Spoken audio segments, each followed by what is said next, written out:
Alors, petite déclaration d'Alonso. Difficile pour Alpine de rattraper Ferrari en 2022. Le potentiel est là pour ne pas qualifier cela d'impossible. Difficile mais pas impossible donc, Fernando. Ok. Pour suivre le rythme de Ferrari, je pense que ça va être difficile parce qu'évidemment, nous sommes à 8 dixièmes, une seconde de retard pour le moment. En regardant sur les deux premières courses les performances en qualif, sur la troisième à Melbourne, nous aurions dû être bien plus proches sans mon problème en Q3. Nous avons une monoplace solide et saine pour cette saison, ce qui est toujours bien pour développer. Mais combler l'écart avec Ferrari, c'est un peu trop optimiste. Mais nous verrons. Nous devons continuer à travailler. Il est encore tôt pour ces voitures. Vous pouvez trouver quelque chose de beaucoup plus grand que ce que vous pensiez au début. Lorsque vous testez en soufflerie, peut-être que vous pouvez faire un grand pas en avant. C'est possible. Il y a le potentiel pour ça, chez nous, comme chez les autres. Alors, est-ce que Alpine peut rattraper Ferrari? Je pense pas honnêtement.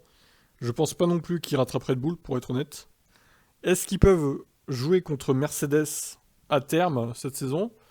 Si Mercedes, on va dire, n'arrive pas à évoluer sa monoplace comme il faut, n'arrive pas à régler ses problèmes, peut-être, peut-être. Parce qu'on rappelle, hein, l'Alpine est vraiment pas du tout, quasiment pas touché par le marsouinage, hein. On va dire que le marsouinage, pour eux, c'est réglé à 99%, hein. J'exagère peut-être un peu, allez, 90 à la limite, mais Mercedes, bon, voilà, c'est l'inverse en fait. 90% de marsouinage sur la Mercedes. Donc c'est compliqué pour cette monoplace allemande de tirer le potentiel de son concept sans ponton.